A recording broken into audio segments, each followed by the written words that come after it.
கர்த்தர் உங்கள் அனைவரையும் ஆசீர்வதிப்பதாக. கர்த்தர் கொடுத்த இந்த 4வது ஞாயிற்றுக்கிழமை ஆராதனைக்காக நாம் இருதயத்தின் ஆழத்திலிருந்து கர்த்தரை நன்றியோடு ஸ்தோத்திரிப்போம். கர்த்தர் கொடுத்த சுகம், பலன், ஜீவன் எல்லாவற்றுக்காக நாம் ஆண்டவருக்கு நன்றி செலுத்துவோம்.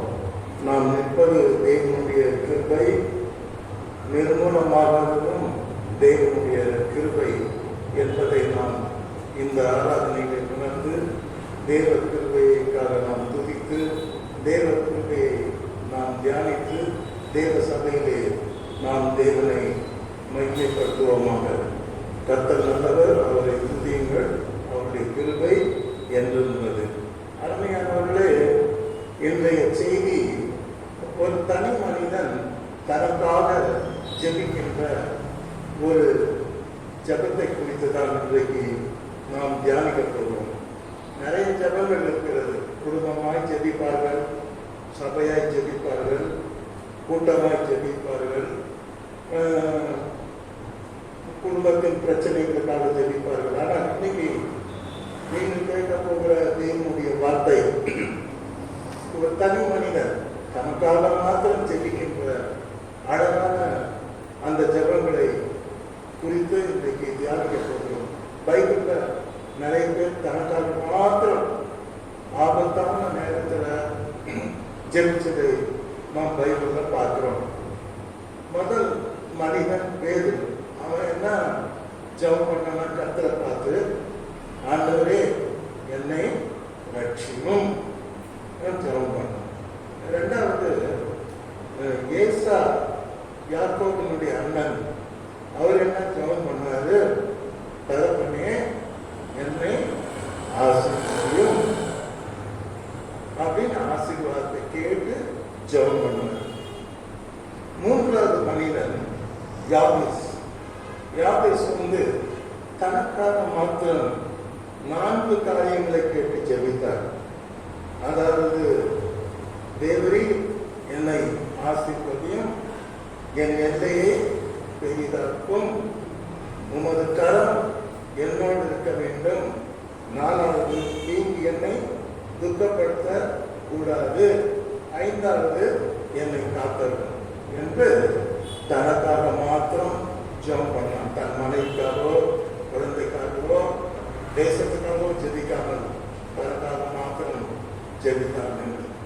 அடுத்து பார்க்கும் பொழுது சிம்சோனை நாம் பார்க்கின்றோம். பழைய ஏற்பாட்டு காலத்தில் நியாயாதிபதி புஸ்தகத்தில் சிம்சோனை பார்க்கின்றோம். அவன் தனக்காக மாத்திரம் ஜெபம் பண்ணான். ஆபத்தான நேரத்தில், எதிரிகள் கையில மாட்டிக்கொண்ட நேரத்தில் ஆண்டவரை பார்த்து ஜெபம் பண்ணான். என்ன ஜெபம் பண்ணான்? ஆண்டவரே என்னை நினைத்தரும், ஆண்டவரே தேவனே என்னை பலப்படுத்தும் என்று தனக்காக அவன் ஜெபித்தான் என்று பார்க்கிறோம். இன்றைக்கு நாம் முதலாவது நமக்காக ஜெபித்துக் கொள்ள வேண்டும். சில சமயத்தில் நாம் சுயநலவாதிகளாக இருக்க வேண்டும். நாம் பலசாலியா இருந்தால்தான் இன்னொரு மனிதனை என்னால் தூக்க முடியும். நானே கடமையுமா இருந்தால் இன்னொரு மனிதனை என்னால் தூக்கிவிட முடியாது. நான் வசதியாக கம்ஃபர்டபுளாக இருந்தால் தான் நான் பிற மனிதனுக்கு உதவி செய்ய முடியும். நானே பரதேசியாக இருந்தால் மற்ற மனிதனுக்கு நான் உதவி செய்ய முடியாது. ஆகவே நான் என்று சொல்லுகிற தனி மனிதன் பலவானாக, கர்த்தருக்குள்ளே ஆசீர்வதிக்கப்பட்டவனாக இருக்க வேண்டும். அதுக்காக ஜெபம் பண்ண வேண்டும். எரேமியா தீர்க்கதரிசியின் புஸ்தகத்திலே எரேமியா ஊழியம் செய்யும் பொழுது பல பாடல்களை பெற்றார். கர்த்தரை நோக்கி ஜெபிக்கிறார். கர்த்தாவே நீர் என்னை குணமாக்கும். ஆமாம், நான் உடம்பு சரியில்லை, சிக்கா இருக்கிறேன், ஆண்டவரை நீ என்னை குணமாக்கணும். அப்பொழுது நான் குணமாவேன், என்னை ரட்சியம், அப்பொழுது நான் ரட்சிக்கப்பட்டேன். அப்போ என்னை குணமாக்கும் என்று கேட்கிறார். தனக்காக வேண்டிக் கொள்கிறார். இல்லைங்களா? எல்லாருக்குமே இந்த நோய் என்பது எல்லாருக்குமே நம்ம ஆண்டவரை கேட்கணும், விசுவாசிக்கணும். ஆண்டவரை என்னை குணமாக்கும், என்னை ரட்சியம் என்று நாம் கேட்கிறோம். அடுத்தபடியாக ஐந்தாவது ஒரு மனிதனை பார்க்கின்றோம். அவர் தான் தாவீது. அவர் தனக்காக ஜெபிக்கிறார். ஆண்டவரே, உமது வேதத்தில் உள்ள அதிசயங்களை நான் பார்க்கும்படி என் கண்களை திறந்தரணும். ஆண்டவரே, வேதத்தில் எவ்வளோ அதிசயம் இருக்கு, ஆனால் என்னுடைய கண்கள் மறைக்கப்பட்டிருக்கிறது, என்னால் பார்க்க முடியல. தேவ ஆவியானவர் நீர் கண்ணு திறந்தாதான் என்னால் பார்க்க முடியும். ஆகவே இந்த ஆவிக்குரிய கண்களை, இந்த அதிசயங்களை காணக்கூடிய ஒரு கண் ஒன்று இருக்கிறது, அது எனக்கு தாரும், அதை திறந்தரணும் என்று வேண்டிக் கொள்கிறார். என் கண்களை திறந்தரணும். அடுத்தபடியாக அதை தாவீது தனக்காக ஜெபிக்கிறார். ஆண்டவரே, நீர் என்னை சுத்திகரியும். நான் சுத்தமா இருக்க அந்த உணர்வு உன்னதமான உணர்வு, மகிமையான உணர்வு, உயரமான உணர்வு. அந்த உணர்வு பாருங்க, நான் யோகின்னு சொல்றத அவர் சொல்றாரு, ஆண்டவரே நான் அசுத்தமா இருக்கேன், என்னை சுத்திகரியும். நீர் என்னை யோசிப்பினால் சுத்திகரியும், அப்பொழுது நான் சுத்தமாவேன், என்னை சுத்திகரியும். அடுத்து சொல்றாரு, என்னை கழுவியலும், உன்னுடைய ரத்தத்தால் என்னை கழுவியலும் என்று சொல்வது போல என்னை கழுவியலும், அப்பொழுது நான் உறைந்த மழையிலும் வெண்மையாவேன். அப்போ என்னை சுத்திகரியும், என்னை கழுவும், நான் சுத்தன், நான் பாவி, என்னை கழுவும். ஆண்டவர்கிட்ட அன்பா கேட்கிறார். ஆண்டவர் அவனை சுத்திகரித்தாருன்னா, ஆமா, 103ஆம் சங்கீதத்துல பதில் எடுக்குது. கர்த்தர் என் அக்கிரமங்களெல்லாம் மன்னிச்சாரு, என் நோய்களெல்லாம் குணமாக்குறாரு. ஏழாவது ஒரு மனிதனை நாம் பார்க்கின்றோம். அவன் பேர் ஏசாயா தீர்க்கதரிசி. அவர் என்ன பண்றாரு, ஒரு தரிசனம் பார்க்கிறார். தேவாலயத்தில் பரலோகம் திறந்து இருக்குது, கர்த்தர் உயரமும் உன்னதமான மகிமையான சிங்காசனத்தில் வீற்றிருக்கிறார்.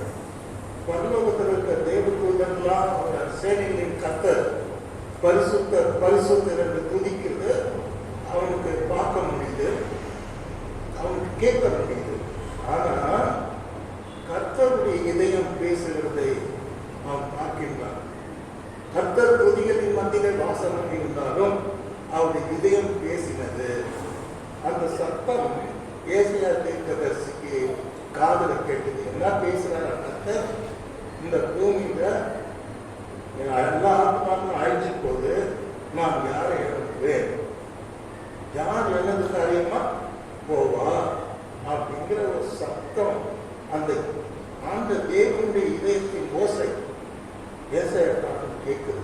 அப்ப அவர் என்ன தெரியுமா சொன்னாரு, ஆண்டவரை என்னை அனுப்பும், நான் போகிறேன், ஏறமாய் சென்னியோட ஐ எம் ஃபார் யூ, நான் உமக்காக போவேன் என்று தன்னை அர்ப்பணித்தார் என்று நாம் பார்க்கின்றோம். தனக்காக, தான் ஊழியத்துக்கு போவதற்காக, பிறரை ஊழியம் செய்ய சொல்வதற்காக அல்ல, தானே ஊழியத்துக்கு செல்வதற்காக தன்னை அர்ப்பணித்தார் என்று நாம் பார்க்கின்றோம். இப்பொழுது நாம் ஒவ்வொன்றையும் தெளிவாக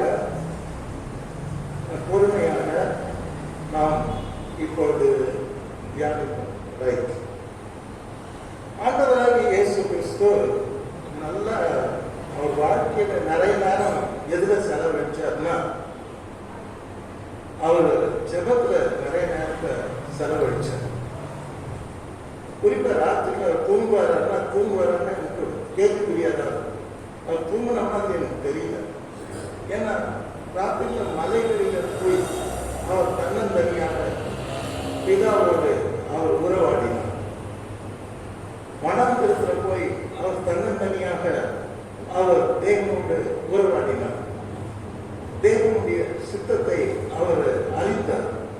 தேவனிடத்திலிருந்து பெரிய வல்லமையை அவர் பெற்றுக்கொண்டு அவர் மறுபடியும் கீழே பூமியில இறங்கி வந்து சலனோடு அவர் இடைப்பட்டார். ஆக ஒரு நாள் அதே மாதிரி அவர் மலையில ஏறி தன்னன் தனித்து ரைட் சொந்து தனித்து ஜெபம் பண்ண ஒரு மலையின் மேல் ஏறினார். தனித்த ஜெபம். ஒவ்வொரு விசுவாசிக்கும் தனி ஜெபம் இருப்பாங்க, இல்லைன்னா வேஸ்ட் விசுவாசிகள் என்ன, எல்லாம் தனியா ஜெபிக்கணும். ஆண்டவர் என்ன சொன்னாரு, நிறைய சொல்லியிருக்காரு. 1 மணி நேரமா ஜெபிக்கிறாரா? அது கூட எங்களுக்கு எனக்காக செய்ய மாட்டீங்களா? இன்னொரு இடத்துல சொல்றாரு, நீ ஜெபம் பண்ணும்போது கதவை சாத்தி ஜன்னலெல்லாம் லாக் பண்ணிட்டு அந்த ரகத்துல போய் தனியா ஜெபம் பண்ணு, உனக்கு வெகுவிதமான பதில் கிடைக்கும். இப்போ ஜெபத்தை பத்தி நிறைய பைபிள்ல இருக்கு. ஸோ ஜெபம்ங்கிறது பைபிள்ல நிறைய இருக்கு. ஆனா ஆண்டவரே இங்க ஜெபம் பண்ண போகிறார். சாயங்காலமான போது தனித்து ஜெபம் பண்ண ஒரு மலையின் மேல் ஏறி சாயங்காலமான போது அங்கே தனிமையா இருந்தாரா. நாம் தனியாக ஜெபிக்க கற்றுக்கொள்ள வேண்டும். அல்லேலூயா. நாம் தனி ஜெபம் பண்ணுகிறோமா? இன்னைக்கு நான் பெருமையாக சொல்ல, இன்னைக்கு நான் நின்று இருக்கேன்னா அது காரணமே என்னுடைய தனி ஜெபம். காலையில் 5 மணிக்கு எழுது முதல்ல ஜெபிக்கிட்டு தான் போவேன். 5 மணி ஒரு 3 மணி நேரம் இடைவிடாமல் ஜெபம் பண்ணிட்டு அப்புறம் தான் மற்ற காரியங்களை எல்லாம் நான் பார்ப்பேன். இது எனக்கு கடவுள் கொடுத்த வரமா இல்லை என்னுடைய வழக்கமா எனக்கு தெரியாது. ஒரு உண்மையான தேவனுடைய பிள்ளை, தேவனுடைய ஊழியக்காரர்கள் ஜெபிக்கிறவர்களாக இருக்காங்க. தனியாக தேவனோடு கூட உறவாடுகிறவர்களாக இருக்க வேண்டும். ஜெபிக்காமல் ஊழியம் செய்வது குற்றம். ஜெபிக்காமல் ஊழியம் செய்வது ஒரு தவறான ஊழியம். நிறைய பேர் ஜெபம் பண்றதுல ஒன்றும் பண்றதில்லை, பண்றதெல்லாம் அட்ராஷியஸ். அப்புறம் மேடையில் ஏறின பிரசனம். ஜெபிக்காத ஒரு மனிதனுக்கு தேவனுடைய வார்த்தை சொல்ல எந்த அதிகாரமும் கிடையாது. புரியுதுங்களா? இதுக்கு இயேசு கிறிஸ்து முன்மாதிரியாக இருக்கிறார். மலையில ஜெபித்தார், காலையில் ஊழியம் செய்வார், பிசாசுகளை துரத்துவார், நோய்களை குணமாக்குவார். மலையின் மேல் உட்கார்ந்து தேவனுடைய வார்த்தைகளை அவர் சொல்வார். ஆக அவர் ஜெபித்து விட்டுதான் பிரசங்கம் பண்ணுவார். இன்றைக்கும் நிறைய பரிசுத்தவான்கள் உலகம் முழுதும் டாக்டர் பில்லிகிராம்லாம் அவரை பற்றி பயோகிராஃபிலாம் பார்த்தீங்கன்னா பயந்து போயிட்டு ஒரு நாளைக்கு 6 மணி நேரம் ஜெபிப்பார். நிறைய பேர் பற்றி கேள்விப்பட்டிருக்காங்க. 6 மணி நேரம் இருப்பாங்க. After that only they will start their ministry. அப்புறம் தான் ஊழியத்தை தரணும். அதை மாத்திரம் இல்லை, நம்ம தமிழர்கள் தமிழ் ஊழியர்கள் பரிசுத்தவாங்க. எத்தனை பேர் 6 மணி நேரம் தினமும் ஜெபிக்கிறவர்கள் நான் கேட்டிருக்கிறேன், நேரம் பேசியிருக்கேன், பார்த்துருக்கிறேன். அவருடைய முகங்கள் பிரகாசம், ஏதோ ஒரு வல்லமை அவருக்குள்ளே இருப்பதை நான் பார்க்கிறேன். ஆகவே ஜெபிக்காமல் ஒரு வல்லமையை நாம் நம்முடைய வாழ்க்கையில பார்க்க முடியாது. ஆக ஆண்டவர் இயேசு கிறிஸ்து நமக்கு ஒரு ரோல் மாடலாக இருக்கிறார். ஆண்டவர் இயேசு கிறிஸ்து ஜெபிக்கிறவர். ஆக அவருடைய பிள்ளைகளாகி நாமும் கூட தனியாக ஜெபிக்கணும். இவ்வளவு நாள் ஜெபிக்கலன்னா பரவாயில்ல, கடவுள் மன்னிச்சுக்குவார். அது மேட்டர். நாளையில இருந்து என்ன பண்றீங்க, தினமும் தனியா போங்க, ஜெபம் பண்ணுங்க. உங்க இதயத்தை ஆண்டவருடைய பாதத்துல ஊற்றுங்கள். அண்ணால் என்ன பண்ண, அவருக்கு என்ன இருந்தது, எல்லாத்தையும் தூக்கி போட்டாங்க. ஏதோ வேணாம் சொல்லிட்டு போயிட்டு தனியா போய் தேவாலயத்தில் தனியா ஜெபம் பண்ணணும். பாஸ்டர் பார்க்குறாரு, எதுனா பிளட் அடிச்சுட்டு வந்துருக்காரு, ரொம்ப நேரம் மாணவர் போட்டு இருக்காரு, வாய் தான் அசையுது, பேச்சட்டாலும் அப்படின்னு அவரே செக் பண்ணி கேட்கிறாரு. What happen to you? பேசுறாரு, நான் ரொம்ப வேதனை ஸ்திரீ, என் இதயத்தை ஆண்டவருடைய பாதத்தை ஊற்றி கொண்டிருக்கிறேன், என் பாரதெல்லாம் வச்சுட்டு இருக்காரு, நான் ரொம்ப துக்கமான ஸ்திரீ, என்னை தொந்தரவு பண்ணாதீங்க அப்படின்னு. அப்பா அவனே அந்த பிரீஸ்ட், அந்த பாஸ்டர் அண்ணாருக்கு ஆசீர்வாதம் கொடுத்தாரு. என்னன்னா, நீ என்ன வேண்டிக்கிட்டியோ அதை உனக்கு தேவன் தருவா அப்படின்னு அவர் சொன்னபடியே எல்லாமே நடக்கிறதை நாம் பார்க்கிறோம். ஆக நாம் அண்ணாவை போல, எஸ்தரை போல, யாக்கோபை போல, கேட்டீங்கன்னா மோசையை போல, எலியாவை போல, வந்து தகப்பன் ஏசப்பாவை கூட தனியாக என்ன பண்ணணும்? ஜெபம் பண்ணணும். தனியாக ஜெபம் பண்ணால் தான் உங்களுக்குள்ள ஒரு வில் பவர் இருக்கும். அந்த வில் பவர் பவர் இந்த பவரை சிக்கிறதுக்கு தான் இங்கே இருக்குது. யாரும் ஜெபிக்கிறதுனா ஒரு குரல் தூக்கி விட்டாங்கன்னா பவர் வரும். Hallelujah. So the prayer brings power. ஆண்டவர் எல்லா சீடர்கிட்ட நீங்கள் முன்ன போங்க. கனசரேத் என்னும் நாட்டுக்கு நீங்க போங்க. முதல்ல 12 பேரையும் வச்சுட்டாரு, யாரையும் கூட வச்சுட்டாரு. இப்போ கெத்செமனே தோட்டத்தில் ஜெபிக்கும் போது ஆண்டவர் முன்னே கூட்டின்னு போவார். கூட்டின்னு போவாரா? யார் யார் கூட்டின்னு போவாரா? போய் தூரமாக உட்காந்துருந்தீங்கன்னா துணை கூட்டிட்டு போறாரு. உட்காந்துருந்தீங்க, நான் ஜெபம் பண்ணிட்டு வரேன். பட் மற்ற எந்த இடத்துலையும் யாரையும் கூட்டிட்டு போகல. மருவ மலையில கூட்டிட்டு போவார். மீதி இடத்தெல்லாம் அவர் தனியாக தான் ஜெபம் பண்ணார். இப்போ முன்னால நாளைய தினத்தில் ஊழியம் நடக்கும் ஒரு இடம் கெனசரேத்து என்கிற ஒரு பட்டணம். அங்கே நீங்கள் போங்க. அங்கே போகிறதுக்கு ஒரே ஒரு பாதை தான் இருக்கு.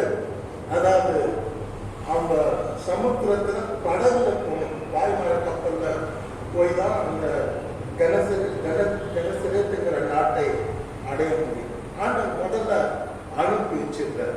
அல்லேலூயா. ஸோ அப்போ வந்து இந்த 12 சீடர்கள் சமுத்திரத்தில் அவங்க போயிட்டாங்க பயணம்.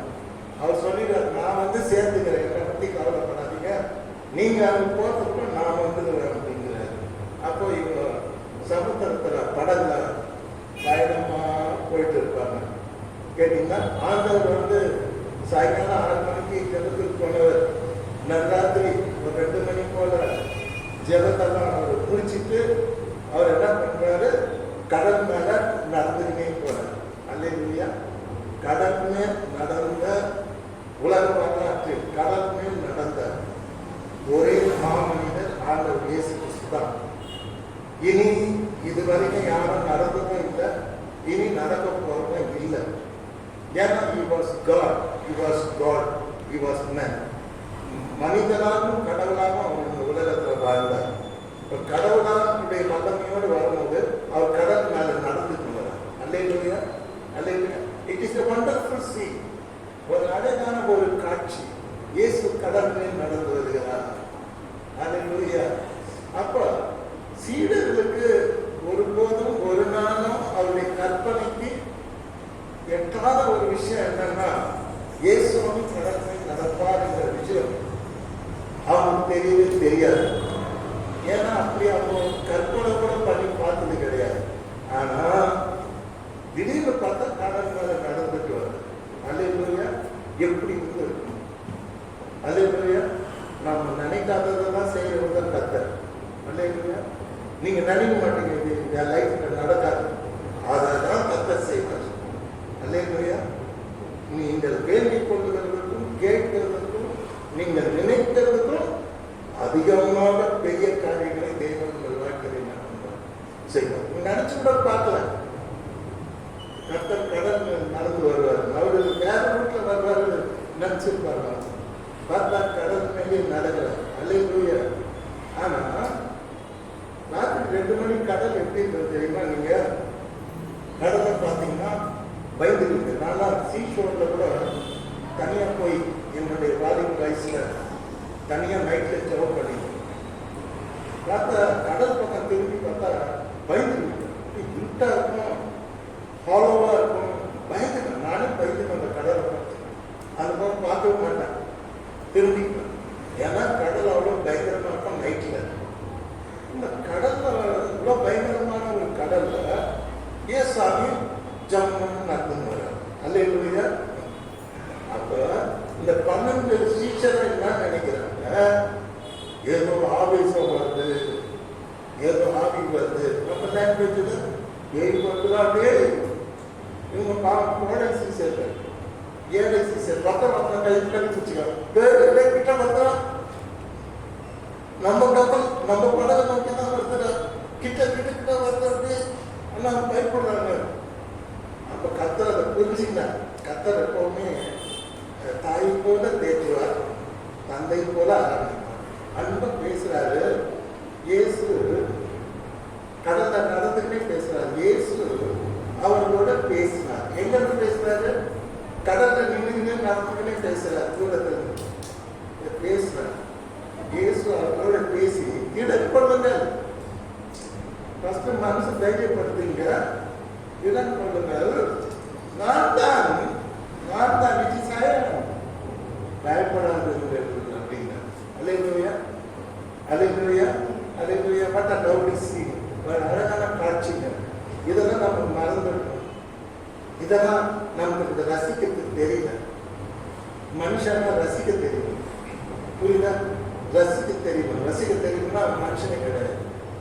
ஒவ்வொன்றையும் ரசிக்கணும். நான் இயேசுவை ரொம்ப ரசிப்பேன். நான் கடல் மேல நடந்து வர்றாரு. பயப்படுற சீஷர்களுக்கு ஆறுதல் சொல்றாரு. தாயை போல கேட்கிறார். தந்தை போல ஆரம்பிக்கிறார். திடர் பண்ணவர்கள் பயப்படாதீங்க, கலங்காதீங்க. ஏன் பயப்படுறீங்க? ஏன் கலங்குறீங்க? தைரியமா இருங்க.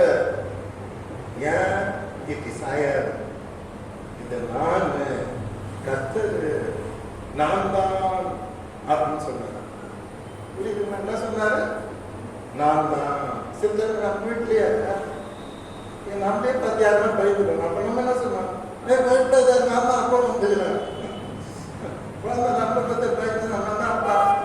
தாத்தா சொல்றேன் பயப்படாத, நான் தான் தாத்தா தான் நடந்துருவேன். அந்த மாதிரி பாசமா சொல்றாரு. நான் தான் பயப்படாது, உங்ககிட்ட தான் வந்திருக்கேன் அப்படிங்கிறார். அல்லேலூயா. It was a beautiful scenery which we have to enjoy. நாம் ரசிக்கக்கூடிய, மகிழ்ச்சி அடையக்கூடிய ஒரு காட்சி தான் இந்த காட்சி. கடல்மே அவர் நடந்து வர காட்சி, கடல்ல நின்றுமே சீடர்களோடு பேசுகிற காட்சி, அவங்களை திடப்படுத்துகிற காட்சி, தைரியப்படுத்துகிற காட்சி பார்க்குறோம். வேதத்துக்கு எல்லாரும் ஒரு பேர் வச்சுக்கிறாங்க. கிறிஸ்டியன் பாஸ்டர் பசங்க முந்திரி கொட்டை. ஏன் சொல்லணும்னா எல்லா பழத்தையும் கொட்டை உள்ள இருக்கும். முந்திரி பழத்தை கொண்டு கொட்டை இருக்கும், மேலே இருக்கும், தலை மேலே. நான் நிறைய பார்த்துருக்கிறேன். அப்படி இப்போ முந்திரி பழம் அழிஞ்சிச்சுன்னு நான் நினைக்கிறேன். அந்த நேரத்தில் மார்க்கெட்டில் 5 பழம் வச்சுருக்கோம். எவனும் வாங்கிக்கிட மாட்டான். இருக்கிற சீப்பஸ்ட்டு நாங்கள் 5 பழத்தையும் வாங்கிக்குவோம். 5 முந்திரி பழத்தையும் குறைச்சிக்குவோம். ஏன்னா சாப்பிட்டா தொண்டெல்லாம் கரகரம் சாப்பிட்டீங்கன்னா. ஸோ பேருக்கு பேர் என்னது? முந்திரி கொட்டை. ஏன்னா எப்போ முதல்ல பேசுவாங்க. ஆண்டவர்கிட்ட யாருமே துணிஞ்சு பேச மாட்டாங்க. 2 பேர் தான் பேசுவாங்க. ஒன்று பேரு, எதனா டவுட் வந்து அவர் கேட்கலாம்.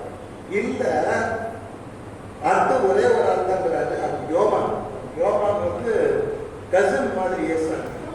அவர் பேசுவார். மற்றபடி யாரும் பேசணும். அதை நான் துடுக்கா சொல்லுவோம். சாப்பிடணும், வாழணும், முன்ன வந்தாலும் உன்னை நான் மறுதளிக்க மாட்டேன். யார் கேட்டது? கேட்டார். அவங்க ஆண்டவர் கேட்டாரா? மகனே பேரு என்னை மறுதளிப்பாயா? நான் இவன் ஸ்கூலுக்கு ட்ரை பண்ணும்போது நீ செய்வியா? கேட்டாரா? கேட்கவே இல்லை. குறை தொடங்காது. அதனால தான் மாஸ்டர்லாம் பேருக்குன்னா பேர் வச்சுக்கிறாங்க முந்திரி கொட்டை. சில பேர் பாருங்க எல்லாத்துலேயும் முன்ன வந்துடும் பேசுறதுனால முட்டாளாக இருப்பான். அதில் எப்படி முட்டாளு ஒரே ஒரு அடையாளம் என்ன தெரியுங்களா? முன்னாலுமே எல்லாத்துக்கும் நான் தான் நான் தான் நான் தான் கட்சியில் நாட்டையும் நாசம் பண்ணிடும். ஏன்னா இவ்வளோ தூரம் போறீங்க. போன வாரம் நம்ம தமிழ்நாட்டில் நடந்துட்டு போறீங்க. முன்னிக்கிற மாட்டோம், முந்தி போட்ட மாதிரி என்ன பேசுறோம் தெரியாது. கேட்டீங்களா? லட்சக்கணக்கான ஜனம் நம்ம சுற்றி இருக்கு. சீஃப் மினிஸ்டர் போய் மாமா இருக்கலாம். தமிழ்நாடு சீஃப் மினிஸ்டர் கிங் மாதிரி எல்லாரும் ரெஸ்பெக்ட் பண்ணணும். ஆனர் மினிஸ்டர்னால ஆனர் இருக்கு. ஒரு அவர் சின்ன குழந்தைலேருந்து பாட்டம் இயர். சின்ன குழந்தைலேருந்து இங்கேதான் வளர்றாரு. இங்கேதான் கோபால போகிறேன்னா நம்ம ஊரில் இங்கே தான். நேற்று ஒரு ஐ திங்க் முந்தா நாள் அங்கே ஒரு மதுரையில் ஒரு ஒரு முந்திரி கடை. என்ன சீஃப் மினிஸ்டர் போய் அங்கல் அண்ணா அப்புறம் என்னென்ன சொல்கிறேன் அப்பா that shows his ignorance. அவருடைய அறியாமை, அந்த என்ன சொல்றது, அது நமக்கு தேவையில்லாத விஷயம்.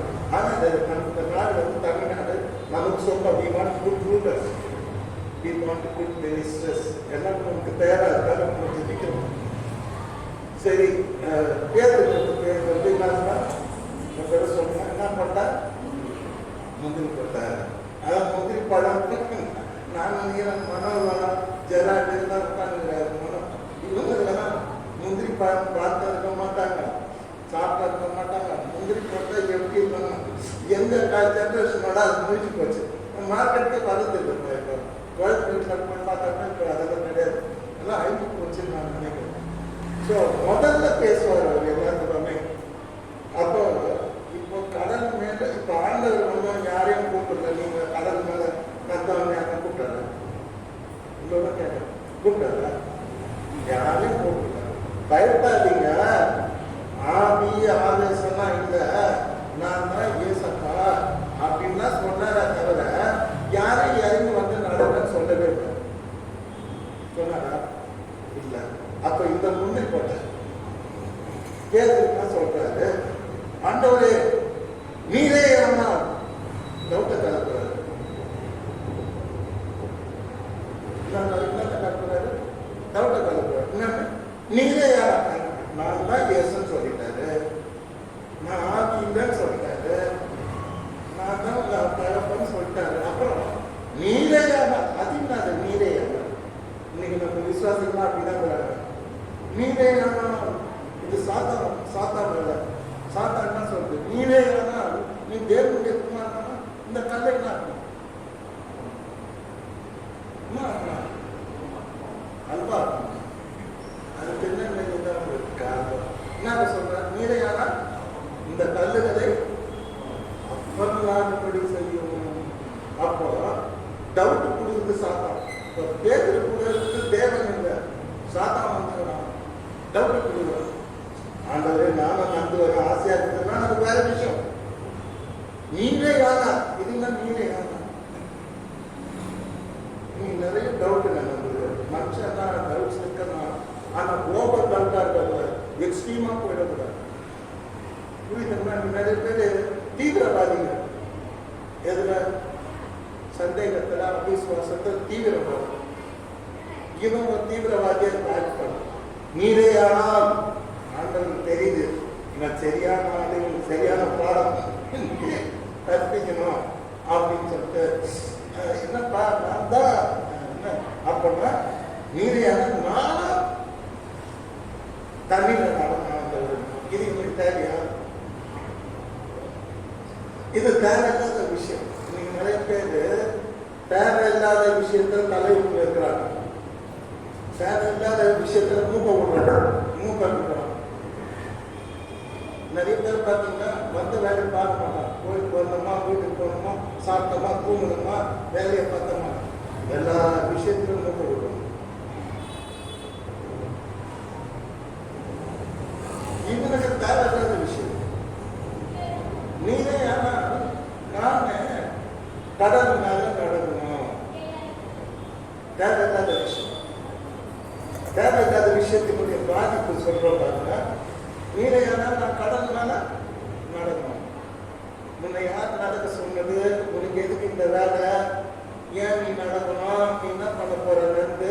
அவர் வந்துட்டாரு, படத்துல உட்கார போறாரு, நாளைக்கு ஊழியத்துக்கு கனசரத்து நாட்டுக்கு போக போறான். ஓகே, நீரே நான் நடக்கணும், கடவுள்கிட்ட போய் சேலஞ்சு பண்றேன். கத்தரை சந்தை பார்த்தேன், இவனுக்கு நல்ல பாடம் கற்பிக்கணும் அப்படின்னு என்ன சொல்லிட்டாரு. ஆமாப்பா நான் தான். இப்ப நான் சொல்றேன், நீ கேட்டதுனால நீ படகுல இருந்து என்ன பண்ண, இறங்கி நடந்து வா என்கிட்ட. அல்லேலூயா.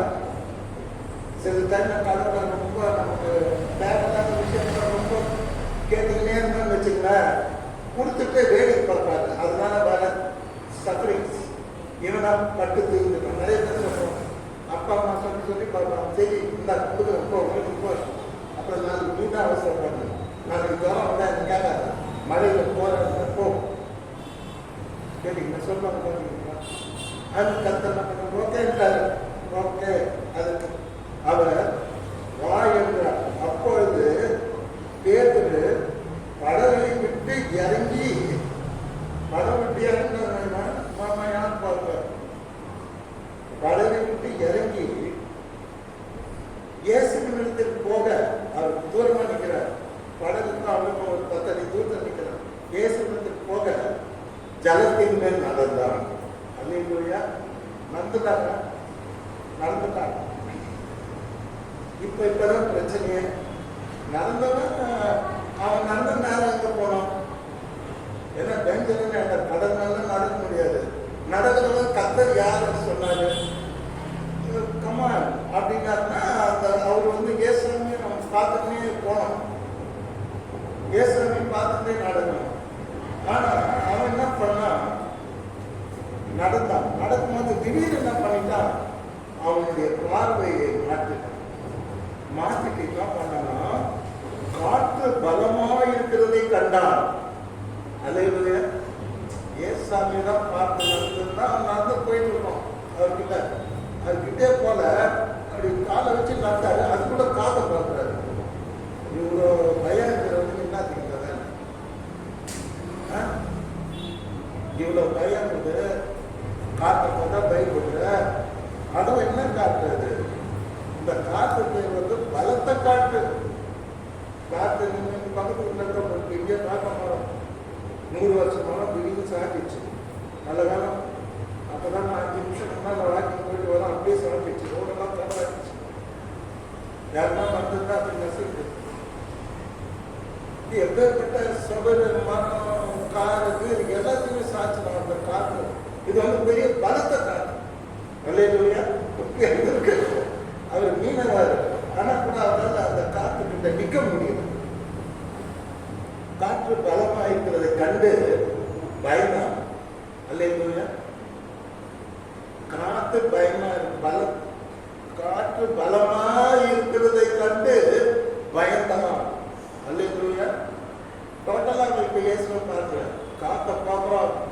காற்று பலமா இருக்கிறத பார்க்கிறார். தன்னை கீழே தந்து தன்னை பேலன்ஸ் பண்ண பார்க்கிறார்.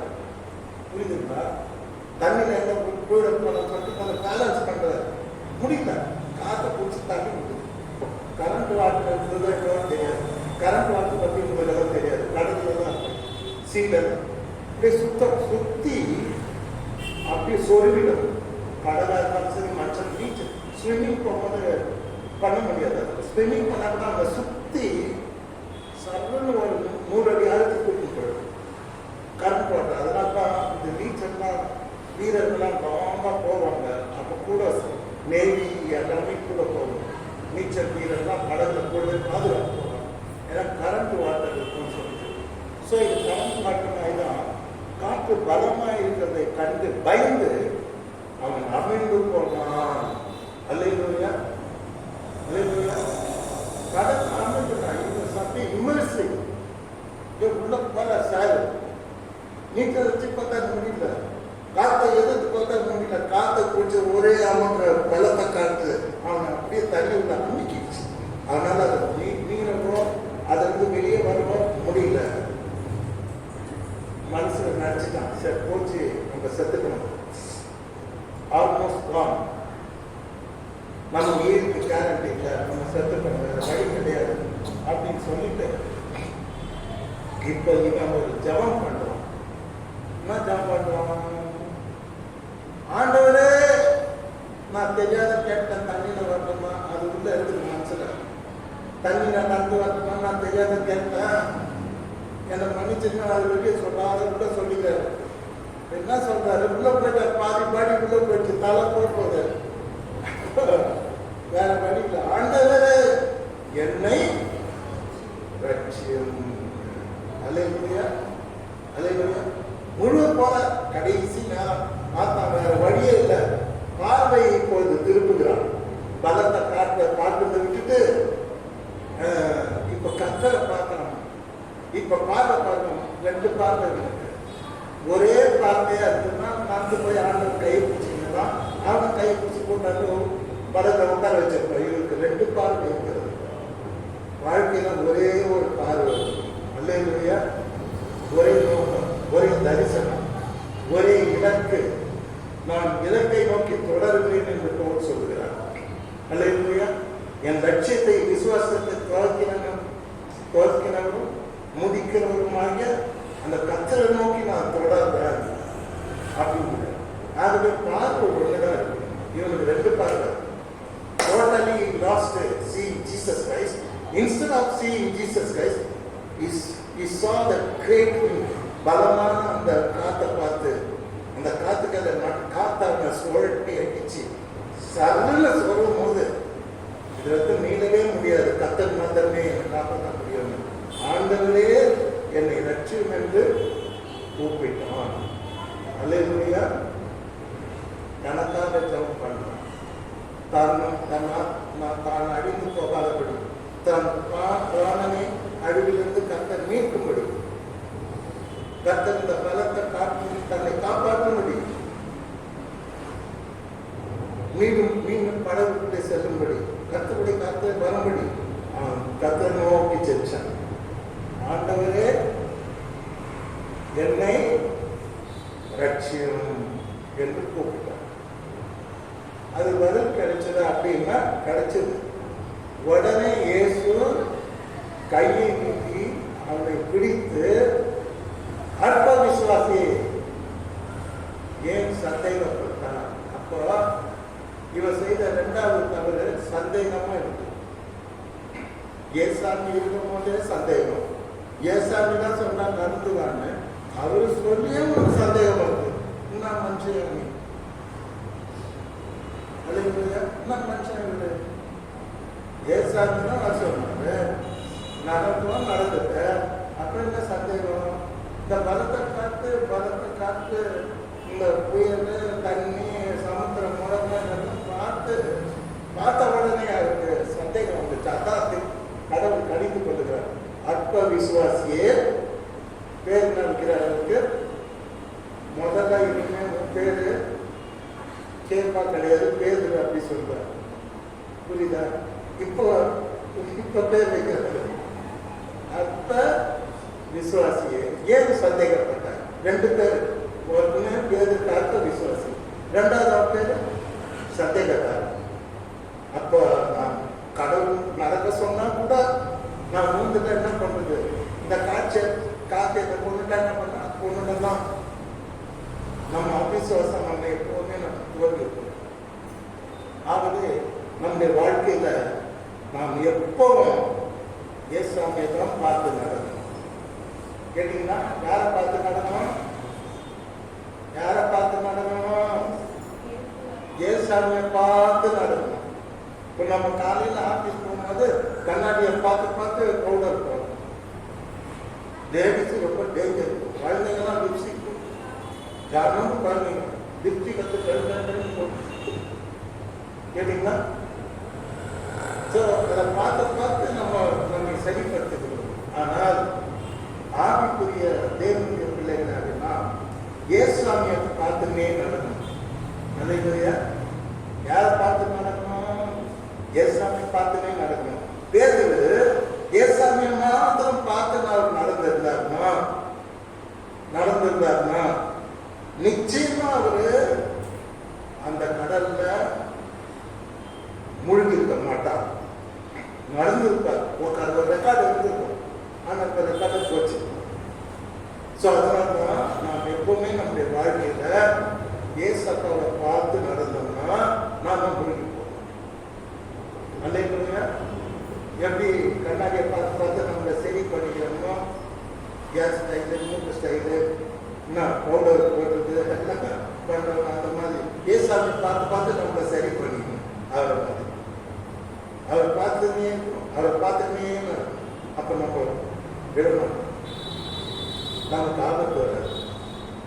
கர்த்தர் நம்மை காப்பார். தூங்கும் போது இயேசுவை பார்க்கணும், நடக்கும் போது இயேசுவை பார்க்கணும், படுக்கும் போதும் இயேசுவை பார்க்கணும். இயேசுவை பார்த்து நடக்க வேண்டியது. தேவனுடைய பிள்ளைகளாக நாம் யார் நமக்கு ரோல் மாடல்? யார் பின்னால நாம் நடக்கணும்? அவர் பின்னால அவரை பார்த்துமே நடந்தோம்னா நாம் ஒரு நாளும் ஒழுகி போக மாட்டோம்.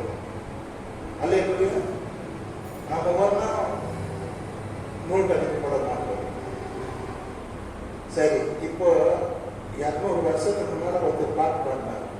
என்ன பாட்டு பாடினாரு? ரொம்ப சூப்பரா பாடியிருப்பாரு. இயேசுவை பார்த்தனால என் நேசா இயேசுவை பார்த்தனால. எத்தனை பேருக்கு தெரியும்? தெரிந்து வாய்ப்பு தானே. ஏன்னா எல்லாமே நியூ ஜெனரேஷன். இது வந்து எங்கள் அப்பா காலத்தில் பண்ணாங்க, எங்கள் அப்பா காலத்தில் பண்ணாங்க. இயேசுவை பார்த்தனால என் நேசா நீ இயேசுவை பார்த்தனால, இயேசுவை பார்த்தனால என் நேசா இயேசுவை பார்த்தனால. நம்ம பாட்டு இருக்குது 107 107 போட்டு பாடலாம். எல்லாரும் யாரை பார்த்து நடக்கணும்? சொல்ல மாட்டேன். யாரை பார்த்து நடக்க மாட்டேன்? ஏசப்பா பார்த்து நடக்கணும். அப்போ நம்ம தண்ணியில கொண்டு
வரிசை பாட்டுல என்னென்னமோ வருதுங்க. இது பழைய காலத்து பாட்டு.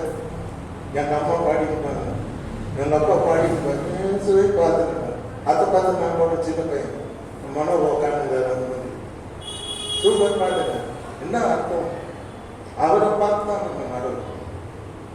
கத்தருடைய பிள்ளைகளாக நான் எவனையும் பார்த்து நடக்கும். ஏன் சாமி பார்த்து பார்த்து நடக்கும். அல்லையா எப்படி நடக்கிறாருன்னு பார்க்கணும். பிசாத்தாருக்கு சொல்லி கொடுப்பா, கை காட்டு முடிச்சிட்டார், இப்படி தூக்கையா, அப்படி தூக்கையா, இப்படியே இருக்கு, இப்படியே இருக்கு. மனுஷன் பரவாயில்ல, நாளைக்கு நல்ல மாட்டியாயிடும். அவரை பார்த்து பார்க்கணும். இப்போ என்னத்துக்கு பாட்டு வச்சுன்னு தெரியுங்களா? எல்லாம் கை தட்டி பாடணும். கை பண்ணாதுக்கிறீங்களா இல்லையா? வீட்டில் வச்சுட்டு வரீங்களா? எல்லாரும் கொஞ்ச நேரம் கை தட்டி பாருங்க. ஆனால் அவங்க நல்லா பீட் போடுறாங்க. வீட்டுக்கு கை நல்லா இருக்கும். 107 பாட்டு.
He will go to the environment, tip you off from any danger.